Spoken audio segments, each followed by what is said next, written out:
অনেকেই আছে যারা চিন্তা করতেছে যে আমার কপালটা কি এতটাই খারাপ যে আমার সময় বারবার এমনটাই হয়, কতদিন ধরে কেমিস্ট্রি ক্লাস হয় না, তারপর আবার ভাইয়া কারেন্টটা গেল এই সময়, এটা কি কোনো হইলো? কারেন্ট যাওয়ার কোনো হইলো ব্যাপার? কি করবো বলো, আল্লাহ যেটা ভাগ্যে লিখে রাখছে সেটাই হবে, তাই না? তুমি তো আর ভাই চাইলেও মানে কোনো কিছু পরিবর্তন করতে পারবে না, পারবা? আল্লাহ তোমার ভাগ্যে যাহা লিখছে তাহাই হবে, অ্যাকচুয়ালি কম বেশি তুমি করতে পারবে না। আল্লাহ তোমার ভাগ্যে এটা লিখছিল, তোমার ধৈর্যের পরীক্ষা নিল যে তুমি আসলে ক্লাস থাকবা কিনা ক্লাসে। কারেন্ট আমি মানে করো যে বন্ধ করে দেব, আইপিএস ও বন্ধ করে দেব, সব বন্ধ করে দেব। হ্যাঁ, তোমরা যারা এই যে ধৈর্য সহকারে আছো তোমরা হচ্ছে লাকি, ঠিক আছে? ওকে, আমি সবগুলো গ্রুপে আবার শেয়ার করে দিচ্ছি। হ্যাঁ, সবাই আবার চলে আসো, আমরা এইখান থেকে শেষ করছিলাম, আবার এইখান থেকে শুরু করব, ঠিক আছে? আচ্ছা, আবার শেয়ার ওয়েল, সবাই চলে আসো, চলে আসো বাচ্চারা। ওকে, আচ্ছা আমরা এখানে ছিলাম, আমি আবার জাস্ট আরেকবার রিপিট করে দিই, মানে আরেকবার একটু রিভিশন দিয়ে দিই। রিভিশনটা হচ্ছে ঠিক এরকম যে দেখো, আমরা কেমিস্ট্রিতে এখানে রচনামূলকের জন্য এই কয়েকটা অধ্যায় বেশি গুরুত্ব সহকারে দেখব। তো আমাদের প্রথম অধ্যায়টা একটু বেশি ইম্পর্টেন্ট, আমরা আজকে প্রথম অধ্যায়টা দিয়ে এখন শুরু করব ক্লাস। হ্যাঁ, সো প্রথম অধ্যায়।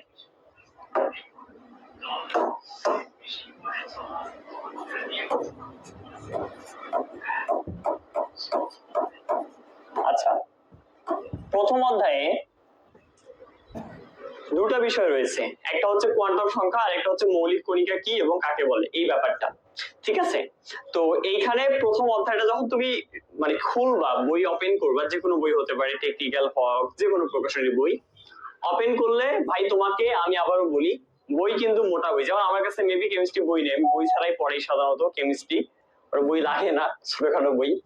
তো এই যে বই যেটা আছে মোটা বই, ভাই ওই মোটা বই তোমাকে মুখস্থ করতে হবে না, এটা মাথায় রাখো। তোমাকে কিছু কিছু বেসিক জিনিসগুলো মনে রাখতে হবে, যেটা জানলে তুমি আসলে পরীক্ষায় মানে যেটা এ প্লাস এর জন্য দরকার সেটার চেয়েও বেশি মার্ক পাবা। তো এই প্রথম অধ্যায়ে অণু পরমাণু রয়েছে, তো অণু পরমাণুর গভীরে আমরা যাব না। আমরা যারা তোমরা এই যে আমার ডিপ্লোমা অ্যাডমিশনে ক্লাস করছিলাম, আমরা ওখানে গভীরে গিয়েছিলাম, তো এখন আমরা ওই সব গভীরে যাওয়ার সময় নেই। এখন আমরা হচ্ছে যেটা প্রথমে একটু শিখতে পারি সেটা হলো ইলেকট্রন বিন্যাস, যদিও বা এটাও তোমরা অনেকে জানো। তা আমি এই ইলেকট্রন বিন্যাস দিয়ে প্রথমে শুরু করব, তারপরে হচ্ছে আমি আমার মেইন লেকচারের দিকেই চলে যাব। হ্যাঁ, তো ইলেকট্রন বিন্যাস, তো আশা করি এটা অনেকে পারো, আবার অনেকে এটা পারো না। সো প্রথমে আমরা ইলেকট্রন বিন্যাস দিয়ে শুরু করি, ইলেকট্রন বিন্যাস। তো ইলেকট্রন বিন্যাস, এই ইলেকট্রন বিন্যাস দেখা যায় বিভিন্ন ধরনের কিসে আসে বলতো, প্রতিসংযুক্তে আসে। হ্যাঁ, তো কিছু কিছু ইলেকট্রন বিন্যাস যেগুলো প্রায় আসে, তার মধ্যে থেকে আমি কিছু লিখে দিচ্ছি। তার মধ্যে যেমন তোমার ক্রোমিয়াম, কপার, পটাশিয়াম, সোডিয়াম এবং ক্যালসিয়াম, এই কয়েকটা মৌলর ইলেকট্রন বিন্যাস প্রায় আসে। এটার মধ্যে থেকে এই ক্রোমিয়াম এবং হচ্ছে কপার, এই দুটো হচ্ছে ব্যতিক্রমী, এটা তোমরা আশা করি জানো, ব্যতিক্রমী। আর এগুলো হচ্ছে নরমাল, এই তিনটা হচ্ছে কি নরমাল। তো ইলেকট্রন বিন্যাস শেখার জন্য কি লাগবে, একটা আমাদের ফর্মুলা লাগবে। ফর্মুলাটার নাম কি একটু দেখো সবাই, শোনো। আমি এখন একটু মানে স্পিডে যাবো, হ্যাঁ, কারণ এগুলো তোমার পড়ছো, তো বেশি আমি কথা বলবো না এগুলোতে। হ্যাঁ, শোনো শোনো পাগলি, শোনো শোনো শোনো পাগলি, শোনো পাগলি, শোনো শোনো শোনো পাগলি, শোনো পাগলি, শোনো। ডিপিএস করোনা, ডিপিএস কি করোনা, ডিপিএস করোনা, অত বড় লাগবেই না। আরেকটা আছে এফডিপিএস করো, এফডিপিএস করো। এই এই হচ্ছে আমাদের সূত্রটা। এখানে শোনো শোনো পাগলি শোনো দ্বারা কি বোঝাচ্ছে ভাইয়া, আমি এখানে একটু লিখে দিচ্ছি, দেখো শোনো এটাতে এস দিয়ে শুরু হবে, আবার এই যে শোনো এস, পাগলি মানে কি পি, শোনো এস পাগলি পি, শোনো এস, আর এই যে ডি পি এস, আবার দেখো এখানে কি আছে ডি পি এস, আবার এখানে কি আছে এফ ডি পি এস, আবার কি আছে এফ ডি পি এস। এইটা হচ্ছে আমাদের ইলেকট্রন বিন্যাসের ফরম্যাটটা। এই ফরম্যাটটা জানলে আমরা যে কোনো মৌলের ইলেকট্রন বিন্যাস করতে পারবো। এই এস কোথা থেকে আসলো, ডি কোথা থেকে আসলো, এফ কোথা থেকে আসলো, এইটা মূলত আমরা শিখবো হচ্ছে কোয়ান্টাম সংখ্যাতে গিয়ে। কোথায় গিয়ে শিখবো? কোয়ান্টাম সংখ্যায় গিয়ে আমরা কিন্তু এটা শিখবো যে আমাদের এফ কোথা থেকে আসলো, ডি কোথা থেকে আসলো, এস কোথা থেকে আসলো। ক্লিয়ার? ওটা আমরা কিন্তু কোয়ান্টাম সংখ্যায় গিয়ে শিখবো। তো এই ব্যাপারটা তোমরা একটু বুঝলে ডান লেখো সবাই। এই ব্যাপারটা যদি সবাই একটু বুঝতে পারো একটু ডান লেখো। হ্যাঁ, সবাই বুঝলে একটু ডান লেখো তো। আমি একটা উদাহরণ এখন দেব, একটা উদাহরণ দিয়ে তোমাদের এই ব্যাপারটা আরেকটু ক্লিয়ার ভাবে বুঝাই দেব। যেমন আমি তো তোমাদের এখানে হচ্ছে দিয়েছি কি, যেমন সোডিয়াম, সহজটা দেই, সোডিয়ামের পারমাণবিক সংখ্যা কত? 11 না?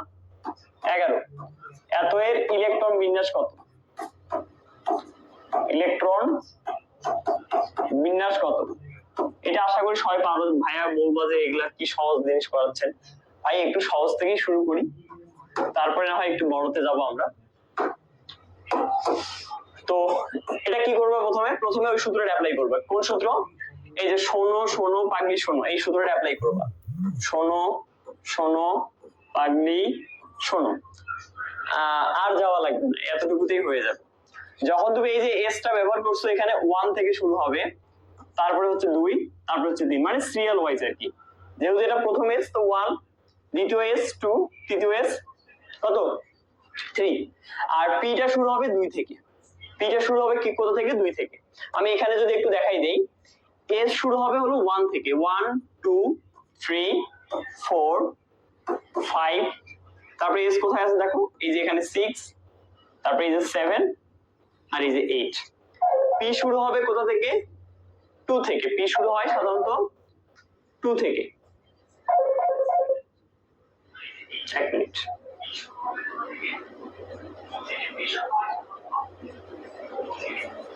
তো পি শুরু হয় যেহেতু 2 থেকে, তাহলে এখানে 2 হবে, 2 এর পর 3 4 5 6, তারপরে ডি শুরু হবে 3 থেকে, মানে পি এর পর পি যেহেতু 2 থেকে শুরু হয়েছে, তাহলে ডি 3 থেকে হবে। তাহলে 3 এর পর ডি কোথায় আছে? এখানে 4 5 6 আর 9। আচ্ছা, আরেকটা পি মনে হয় বাদ দিয়ে দিছি, দুঃখিত, এই যে একটা পি বাদ দিয়ে দিছি এখানে। তো পি এখানে কত? 6 না? এখানে হবে কত? 7। ঠিক আছে, লাস্ট আরেকটা আছে, সেটা হলো এফ। তাহলে এফ শুরু হবে কোথা থেকে? যেহেতু ডি শুরু হয়েছে 3 থেকে, তাহলে এফ শুরু হবে 4 থেকে, তাহলে এখানে 4 আর এখানে হচ্ছে 5, শেষ। সো এই হলো মূলত আমাদের ইলেকট্রন বিন্যাসের সূত্রটা। ওকে, সো এগুলো কেন আসলে 2 থেকে শুরু হলো, পি কেন 2 থেকে শুরু হলো, ডি কেন 3 থেকে শুরু হলো, কিংবা এফ কেন 4 থেকে শুরু হলো, এটা কিন্তু আমরা কোয়ান্টাম সংখ্যা যখন শিখবো তখন আমরা জানতে পারবো। হ্যাঁ, এখন আপাতত এমনিতে দেখো। আচ্ছা, তাহলে এইটা তো ক্লিয়ার যে এস 1 থেকে শুরু হয়েছে, তারপরে 2, তারপরে হচ্ছে 3, তারপরে হচ্ছে যেহেতু পি 2 থেকে শুরু 2, তাহলে এস এর সাধারণত আমরা জানি সর্বোচ্চ এই এস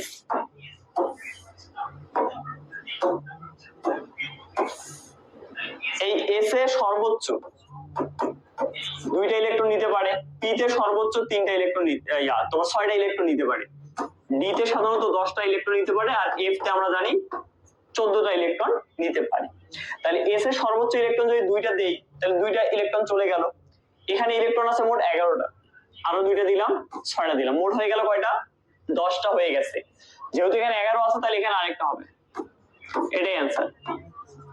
এটাই হচ্ছে আমাদের সোডিয়ামের ইলেকট্রন বিন্যাস। খুব সিম্পল।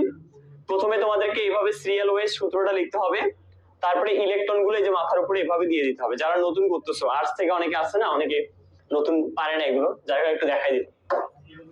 ওয়েল, অনেকে এগুলো পারো ভাই, পণ্ডিত আমি জানি খুব ভালোভাবেই। তো আমি এখন আরেকটা করাবো, সেটা হচ্ছে ক্যালসিয়াম। এইটা একটু করাই। ক্যালসিয়ামের ক্ষেত্রে কি করবা? সেম সূত্র অ্যাপ্লাই করো। শোনো, শোনো, পাগলি, শোনো, পাগলি, শোনো। তাহলে এখানে 1 2 3 4, তারপরে এখানে কি হবে 2 থেকে শুরু হবে 2 3। এবার তুমি ইলেকট্রন বসাও। এস এর সর্বোচ্চ দুইটা ইলেকট্রন, 6টা ইলেকট্রন, তাহলে কয়টা গেছে 10টা ইলেকট্রন গেছে, 12টা ইলেকট্রন গেছে। পি তে সর্বোচ্চ 6টা ইলেকট্রন দিয়ে দিলাম, তাহলে 18টা ইলেকট্রন গেছে। আর এস এ জানি আমরা কয়টা ইলেকট্রন সর্বোচ্চ দুইটা ইলেকট্রন, তাহলে 18 আর 2 কত হয় 20, 20 মিলছে না? তাহলে এটাই কিন্তু হচ্ছে আমাদের কার ইলেকট্রন বিন্যাস, এটাই হচ্ছে আমাদের ক্যালসিয়ামের ইলেকট্রন বিন্যাস। তো এই ইলেকট্রন বিন্যাসগুলো তুলনামূলক ইজি ইলেকট্রন বিন্যাস। বাট আমরা যখন একটু ব্যতিক্রমী চিন্তা করব, একটু ব্যতিক্রমী যদি চিন্তা করি, যেমন ক্রোমিনিয়াম কত 24, তো ক্রোমিনিয়ামের ইলেকট্রন বিন্যাসটা একটু ব্যতিক্রমী। কেন ব্যতিক্রমী?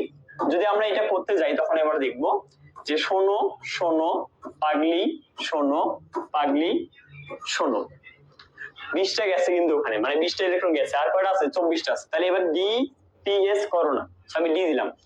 সূত্রটা মনে রাখো, শোনো, শোনো, পাগলি, শোনো, পাগলি, শোনো, ডি পি এস। সো এই যে পি এস এটা দেওয়ার কোনো প্রয়োজন নেই, কারণ এই ডিতেই মূলত অলরেডি 30টা ইলেকট্রন চলে আসবে, আর এখানে আছে মাত্র 24টা। সো আমার আর তো প্রয়োজন নাই। সো এখন আমি সংখ্যাগুলো দেব। সংখ্যা কত 1 2 3 4, পি তে হবে 2 3, ডি তে হবে কত 3।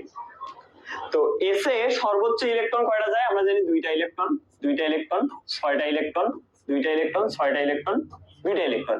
তাহলে এখানে হয়েছে কয়টা ইলেকট্রন মোট 20টা ইলেকট্রন হয়ে গেছে। তুমি গণে দেখো ইলেকট্রন হয়ে গেছে 20টা, তাহলে এখানে হবে কয়টা 4টা।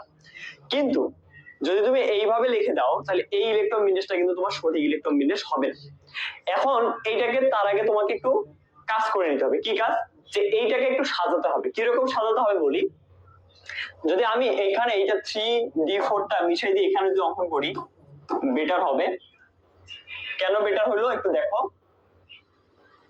দেখো 4 এর পর কি আছে 3 আছে না, 4 এর পর কখনো 3 হয় নাকি 3 এর পর 4 হয়?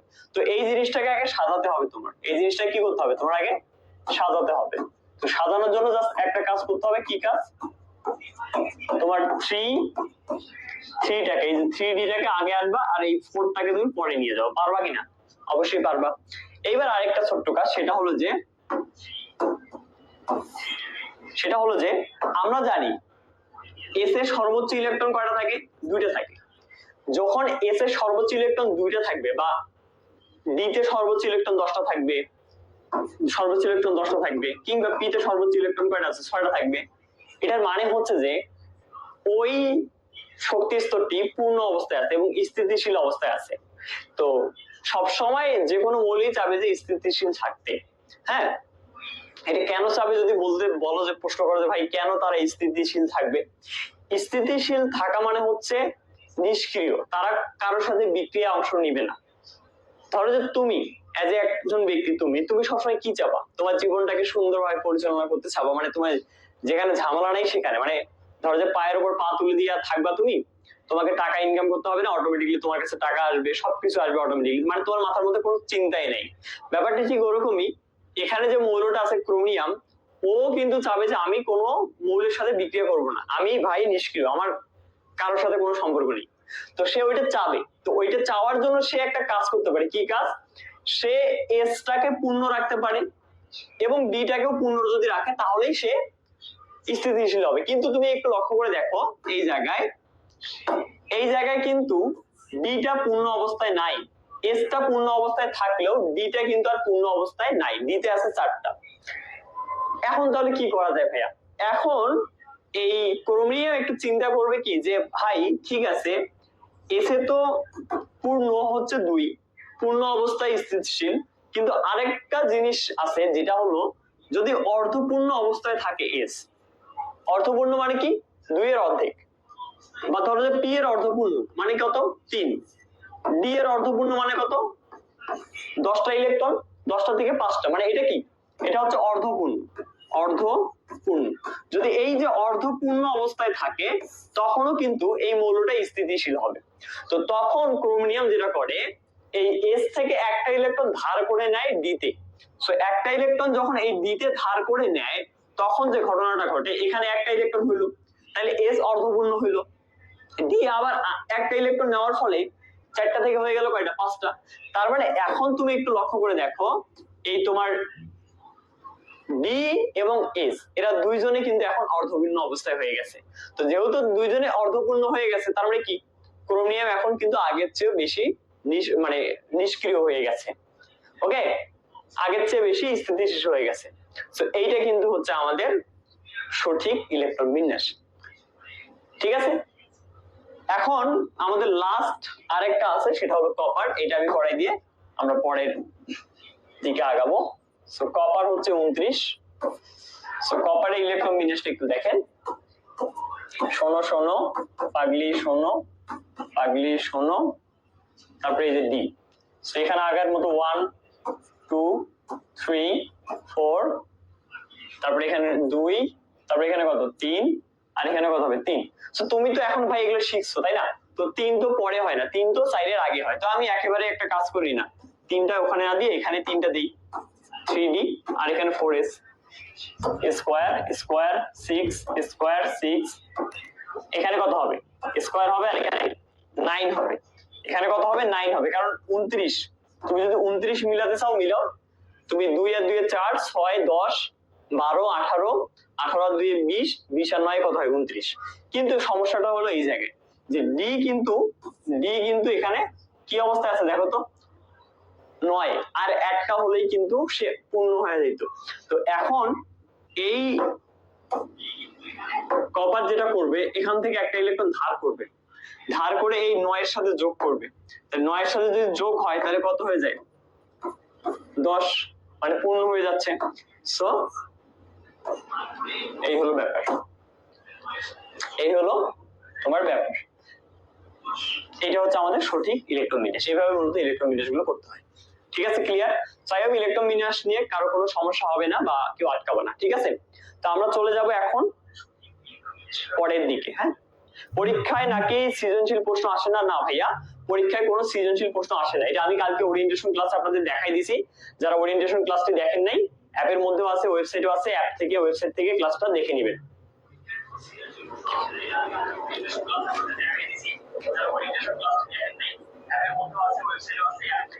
সবাই বুঝলে একটু ডান লেখো রে।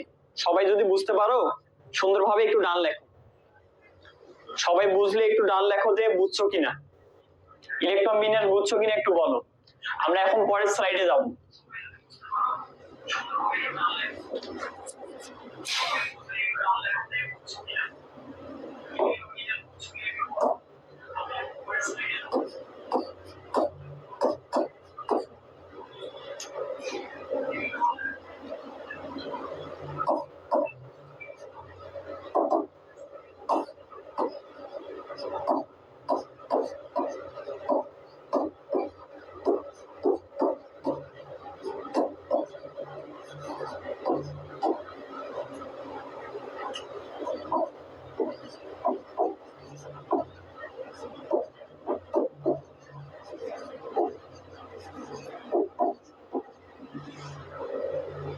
প্রথম প্রশ্ন এটা রচনামূলকে আসে, সেটা মাথায় রাখতে হবে ভাইয়া।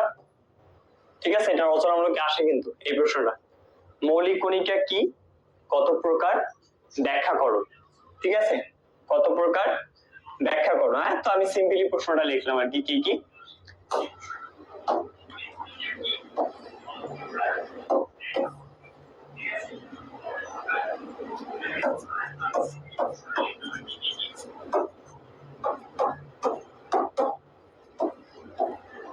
ওয়েল, ব্যাখ্যা করো। হ্যাঁ, দেখো মৌলিক কণিকা বলতে তোমরা আসলে কি বোঝো? অনেকে ওই কণিকা নিয়ে হয়তো অনেক একটু বেশি পড়াশোনা করছেন। কণিকা তো তিন প্রকারের হয় তাই না? অনেকে আবার 2 প্রকারও জানো, 3 প্রকারও জানো। সো আমি একেবারে 3 প্রকারই বললাম। কণিকা 3 প্রকার হয়, একটা হচ্ছে স্থায়ী, একটা হচ্ছে অস্থায়ী, আর একটা হচ্ছে কম্পোজিট কণিকা, তাই না? মিশ্র কণিকা আর কি। তো স্থায়ী কণিকা গুলো কি কি?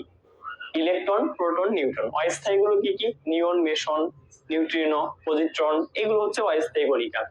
আর তোমার কম্পোজিট কণিকার মধ্যে মেবি ওই নামগুলো ভুলে গেছি, আলফা বিটার মধ্যে থাকতে পারে। তো অত কিছু আমাদের লাগে না, আমাদের এই জায়গায় শুধু লাগে হচ্ছে মৌলিক স্থায়ী কণিকাটা লাগে। মানে এই জায়গায় যে কণিকার কথাগুলো বলা হয়েছে, কি কি কথা বলা হয়েছে, মৌলিক কণিকা কি এবং কত প্রকার কি কি, এখানে মূলত আমাদের ইলেকট্রন, প্রোটন এবং নিউট্রনকে বোঝাইছে। এটা কিন্তু তোমাদের বুঝে নিতে হবে, কি আবার ওই বিস্তারিত ভাবে স্থায়ী অস্থায়ী কম্পোজিট ওগুলো লিখতে যাইয়েন না। সো এইটা লেখার সিস্টেমটা হচ্ছে ঠিক এরকম যে যখন বলবো যে মৌলিক কণিকা কি বা মৌলিক কণিকা কাকে বলে, তখন আমরা এইভাবে লিখবো যে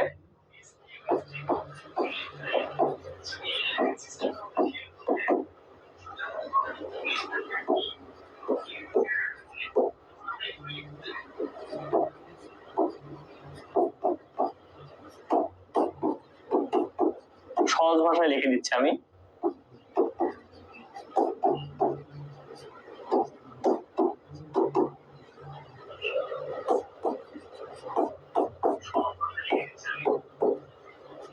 মৌলিক কণিকা তিন প্রকার। কয় প্রকার?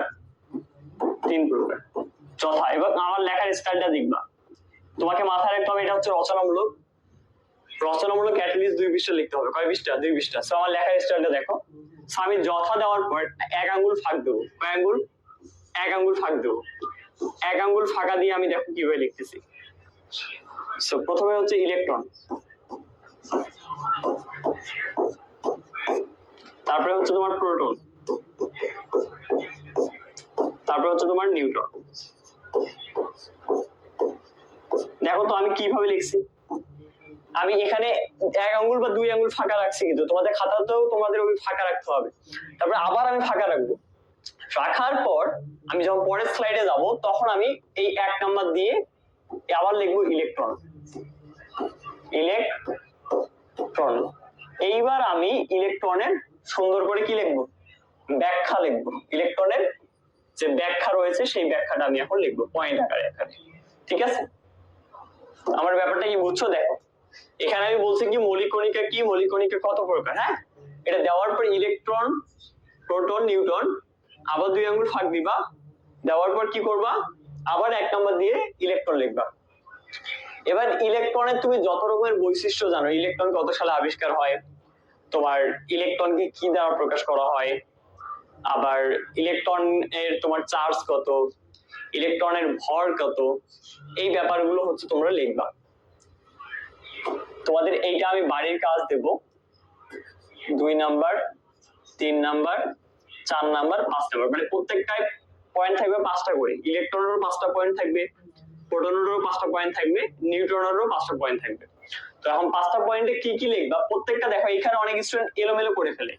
এলোমেলো কি করে দেখো, যে ওরা পয়েন্টগুলো উল্টাপাল্টা করে যখন লেখে তখন ভুলে যায় বেশি। আর তোমরা কিন্তু পয়েন্টগুলো কেউ উল্টাপাল্টা করবে না, মানে পয়েন্টগুলো সবাই একই রাখার চেষ্টা করো। একই ভাবে রাখলে কি হবে, এটা মনে থাকবে বেশি। যেমন দেখো প্রথমে তোমরা লিখবে আবিষ্কারটা, এটা তোমাদের বাড়ির কাজ থাকবে। আবিষ্কার মানে ইলেকট্রন কত সালে আবিষ্কার হয়েছে। তারপরে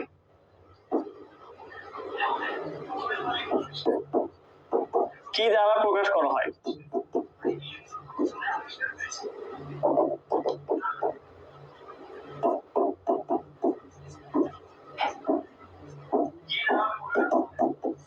এইটা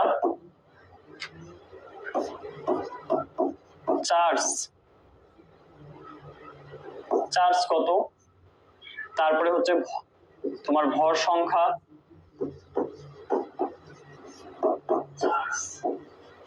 আরেকটা আছে আবিষ্কার কি দ্বারা প্রকাশ করা হয়, চার্জ কত, ভর সংখ্যা কত।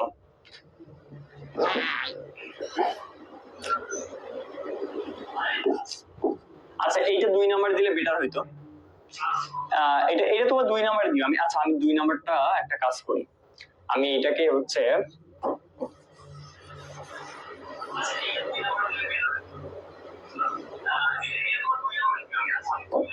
এটা হচ্ছে 2, এটা 3, এটা 4, এটা 5। 2 নাম্বার লিখবে যে কে আবিষ্কার করে, কে আবিষ্কার করে। এই 5টা পয়েন্ট হচ্ছে তোমরা বাসায় বই দেখে পারো, গুগল দেখে পারো, যেভাবে পারো সমস্যা নেই।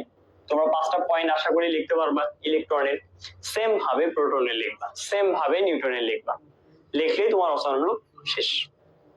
এতটুকুই। বেশি প্যারা নিবা না, এতটুকুই শেষ। এতটুকুই যদি তোমরা সুন্দরভাবে লেখো 2 পৃষ্ঠার মধ্যে কিন্তু হয়ে যাবে। এতটুকু 2 পৃষ্ঠার মধ্যে অনায়াসের মধ্যেই হয়ে যাবে কিন্তু, ঠিক আছে? আর তেমন কিছু এখানে লিখতে হয় না। ক্লিয়ার? ক্লিয়ার সবাই? ক্লিয়ার হলে ডান লেখো।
আচ্ছা,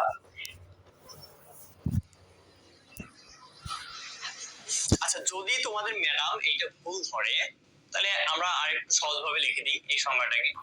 অনেকের ক্ষেত্রে তোমাদের এই সংজ্ঞাটাকে ম্যাডাম ভুল ধরে, আমার ক্ষেত্রে আমি যখন ব্রহ্মপুরে পড়ছিলাম আমি ওই কঠিন ভাবে লিখে যাওয়ার চেষ্টা করছিলাম, বাট ম্যাডাম বলছিল যে এইভাবে না দিয়ে তুমি এভাবে দাও। তো তখন থেকে আমি পোলাপানদের এভাবে পড়াই। তো এখন দেখা যায় কিছু কিছু পলিটেকনিকে এই জিনিসটাকে একটু ভুল ধরে। হ্যাঁ, কিছু কিছু পলিটেকনিকে এই জিনিসটাকে ভুল ধরে যে মৌলিক কণিকাটা আসলে কি, মৌলিক কণিকাটা আসলে কি। তো আমরা এইভাবেও বলতে পারি যে যে সকল কণিকা দ্বারা পরমাণু গঠিত হয় তাকে মৌলিক কণিকা বলে। এবার দেখি কি ভুল ধরে উনি। এবার যদি উনি ভুল ধরে তাহলে তাকে সংজ্ঞা দিতে বলিও ভাই, কারণ আমি বলি এটার ব্যাখ্যা দেই। দেখেন আমি কি লিখছি, যে সকল কণিকা দ্বারা পরমাণু গঠিত। এখন পরমাণু গঠিত 3 ধরনের কণিকা দ্বারা, এটা তো আমরা জানি। এখন যেহেতু বলছে মৌলিক কণিকা, মৌলিক কণিকা মানে ডিপেন্ড করছে যেটা মেইন, তাই না? যে মৌলিক মানে কি, প্রধানটা বোঝাচ্ছে, সো ইলেকট্রন প্রোটন নিউট্রনকে বোঝাচ্ছে। সো যে সকল কণিকা দ্বারা পরমাণু গঠিত তাকেই মূলত ইয়া বলে, কি বলে, তোমার মৌলিক কণিকা বলে। বা তুমি এভাবে বলতে পারো যে ইলেকট্রন প্রোটন নিউট্রন দ্বারা গঠিত পরমাণু কেই মূলত বলা হচ্ছে মৌলিক, তোমার মৌলিক কণিকা। আর না, এইটাই ঠিক আছে, তোমার যে সকল কণিকা দ্বারা পরমাণু গঠিত হয় তাকে মূলত মৌলিক কণিকা বলে। আশা করি এইবার ভুল ধরবে না, আর যদি উনি ভুলও ধরে ওনার কাছে সংজ্ঞা নিয়ে নিয়েন, উনি যদি ভালো সংজ্ঞা দিতে পারো আরো বেটার, সো ওটা নিয়ে নিন। বাট আমার মনে হয় যে অত ওই ডিপের মধ্যে যাওয়ার দরকার নেই, এই সংজ্ঞাগুলো এত শর্টকাট ভাবে লিখলেই চলবে।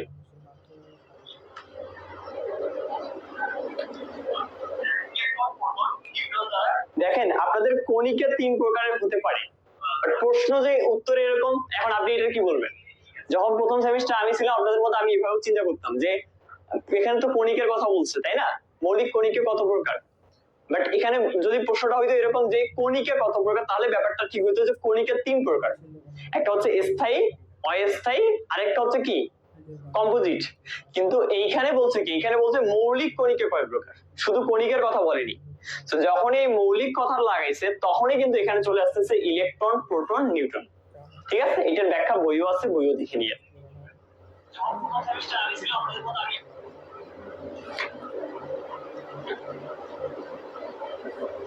ওয়েল আচ্ছা, এখন এইটা নিয়ে কনফিউশন রাখিয়েন না, এটা কিছু হবে না ভাই, এটা নিয়ে ভয় পাওয়ার কিছু নাই।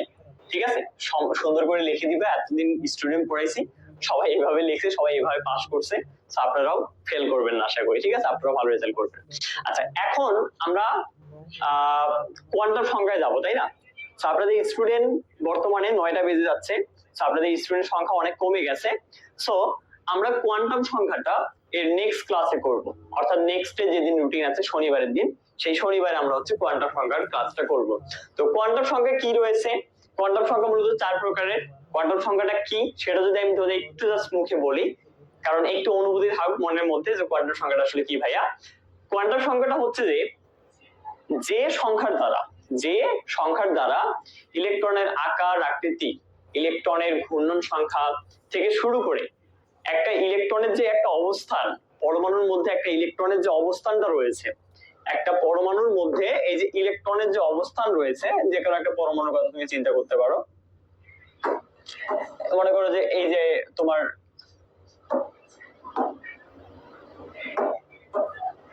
এই যে দেখো, তো মনে করো যে এখানে কি আছে, তোমার ইলেকট্রন আছে না?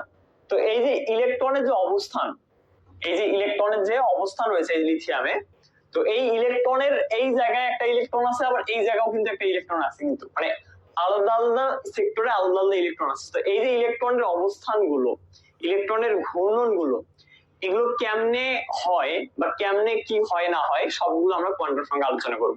এবং তোমাদের কাছে আমি একটা মজার প্রশ্ন করব। প্রশ্নটা হচ্ছে ঠিক এরকম যে তোমরা এখানে দেখতে পাচ্ছ লিথিয়ামে দুইটা ইলেকট্রন রয়েছে, রাইট? এই যে দেখো, এই জায়গায় একটু লক্ষ্য করো, এই যে একটা ইলেকট্রন, এই যে একটা ইলেকট্রন এখানে আছে, আর একটা ইলেকট্রন আছে এখানে। তোমার কি কখনো মনে হয়েছে যে ধরো যে এই যে ইলেকট্রন গুলো এরা তো ঘুরতেছে, রাইট? ধরো সাপোজ এরা এই দিকে ঘুরতেছে, এইভাবে ঘুরতেছে এরা, মানে এইভাবে এরা ঘুরতেছে, রাইট? এইভাবে ঘুরতেছে।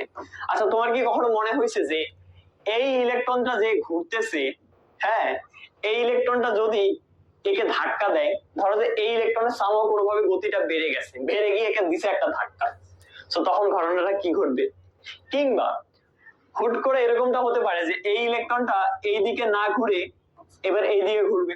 যদি এই দিকে ঘুরে আর এ যদি আবার এইদিকে ঘুরে, তাহলে সরাসরি যদি আঘাত আনে, তখন কি ঘটনাটা ঘটবে? তখন আপনিও থাকতেন না, আমিও থাকতাম না। কিন্তু পরমাণুতে তো এই ঘটনাটা ঘটে না। অনেকগুলো ইলেকট্রন একসাথে দেখা যায়, শুধু এখানে আমি দুইটার উদাহরণ দিলাম, এরকমও হতে পারে যে একটা কক্ষপথে এরকম 8টা করে ইলেকট্রনও থাকে, তো নাকি 8টা করে ইলেকট্রন এরকম জোড়ায় জোড়ায় দেখছো না? তো এরা যদি পরস্পরের সাথে সংঘর্ষ কখনো লিপিত মানে লিপিবদ্ধ হয়, তখন ঘটনাটা কি ঘটবে? বাট এরা তো কখনো একই সাথে যুদ্ধ লাগায় না। কেন লাগায় না, এটার ব্যাখ্যাটা কালকে আপনারা দেখতে পারবেন কোয়ান্টাম সংখ্যায়, ঠিক আছে? এই হলো কাহিনী। এবং কোন দিকে ঘোরে এরা, ঘড়িকাঁটার দিকে ঘোরে নাকি বিপরীতে ঘোরে, হ্যাঁ, এই জিনিসগুলো কালকে আপনারা শিখতে পারবেন বা শনিবারের দিন শিখতে পারবেন। সো আজকে কারো কোনো আরো প্রশ্ন থাকলে একটু করতে পারেন, আমরা ক্লাস শেষ করব। সো প্রথম সেমিস্টারের পোলাপান বা সেকেন্ড সেমিস্টারের পোলাপান কোনো কিছু সমস্যা থাকলে একটু বলতে পারেন। ভাই পড়াশোনার এখানে কালকে আমরা বা নেক্সট ক্লাসে আমরা কোয়ান্টাম সংখ্যা পড়ার পরে পড়বো হচ্ছে পলির বর্জন নীতি পড়বো এবং হুন্ডের নীতি পড়বো। আমাদের নেক্সট ক্লাস হলেই আমাদের প্রথম অধ্যায়টা শেষ হবে। আজকের ক্লাসে তেমন কিছু ছিল না, যদিও বা ইলেকট্রন বিন্যাস আর এই যে কণিকা নিয়ে এই কথা, আর কিছু নাই। সত্যি কথা বলতে কেমিস্ট্রি খুব সহজ একটা, মানে যতগুলো সাবজেক্ট আছে সব সাবজেক্ট গুলোর মধ্যে কেমিস্ট্রি সাবজেক্টটা খুব সহজ সাবজেক্ট, ঠিক আছে? আরেকটা সাবজেক্ট আছে বেসিক ইলেকট্রিসিটি, ওটা আরো সহজ সাবজেক্ট, ঠিক আছে? ওটারও তোমাদের মনে হয় অনেকের ক্লাস হয় না, ওটা নিয়ে অনেকে টেনশনে থাকো।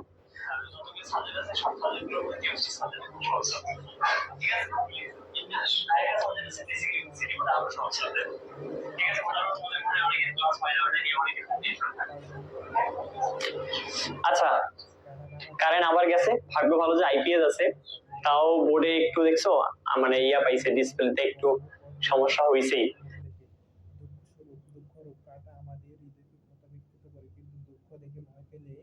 চলবে না, দুঃখের সাগর পাড়ি দিয়ে আমাদের সুখের চারু দিয়ে পৌঁছাতে হয়। দুঃখকে অতিক্রম করে সুখে পাওয়া যায় না, দুঃখকে অতিক্রম না করে সুখে পাওয়া যায় না। আমাদের মনে রাখতে হবে, এখানে দুঃখ আছে, আঘাত আছে, বেদনা আছে, দুঃখ কষ্টে পার হয়ে মানুষ সুখের দেখা পায়, সুখের পথ পায়। চাষে ফসল ফলায়, গড়ায় ধান যখন ওঠে তখন মনে সুখ যায়, কিন্তু ধান এই কষ্ট ছাড়া গড়ে ওঠেনি। এই যদি কষ্টকে ভয় করে অলসভাবে বসে থাকতো, তাহলে কোনোদিন চাষিরা দুঃখ বুঝতো না। সুখের সুমুখ দেখতে গেলে দুঃখের আগুনে নিজেকে পোড়াতে হবে। কমলা টবে কাঁটা আছে, তবু মানুষ কমল তুলিতে কার্পণ্য করে না। কাঁটা লাগাতে ভয়ে পিছিয়ে আসে না, কাঁটা লাগা সহ্য করলে কমল পাওয়া যায়। জীবনে ব্যক্তিগত জীবনে কমলা টবে কাঁটা আছে, তবু মানুষ কমল তুলিতে কার্পণ্য করে না, কাঁটা লাগাতে ভয়ে পিছিয়ে আসে না, কাঁটা লাগা সহ্য করলে যে কমল পাওয়া যায়। হ্যাঁ, ব্যক্তি জীবনে মানুষকে কন্ট্রোল করবে সফলতার মুখ দেখে। দুঃখেরও কাঁটা আমাদের কথা বিখ্যাত করে, কিন্তু দুঃখ পেলে ব্যক্তি জীবনে কণ্টকের পথ বেশ সফলতা মুখ দেখে দুঃখের কাঁটা আমাদের হৃদয়কে ক্ষতবিক্ষত করে, কিন্তু দুঃখ দেখে ভয় পেলে চলবে না, দুঃখের সাথে পাড়ি দিয়ে যাওয়ার জন্য এগিয়ে পৌঁছাতে হবে, সাগরে পৌঁছাতে হয়। হ্যাঁ, দুঃখকে অতিক্রম না করলে সুখকে পাওয়া যায় না, দুঃখকে নিরাশ হলে চলবে না, দুঃখ দিয়ে অতিক্রম করার পরে মনোবল এবং সংসারের পথ কুসুমে ঢাকা নয়, মনে রাখতে হবে এখানে দুঃখ আছে আর একটা বন্ধু আছে, দুঃখ কষ্ট পার হয় মানুষ সুখে দেখা পায়। চাষি ফসল ফলায় গোলা ধান ওঠে তখন মানুষের মনে সুখ যায়, এই কষ্ট ছাড়া গড়ে ওঠেনি। যদি কষ্টকে ভয় না করে অলসভাবে বসে থাকতো তাহলে কোনোদিন চাষি দুঃখ বুঝতে না। সুখের মুখ দেখতে হলে দুঃখের আগুনে নিজেকে পোড়াতে হবে।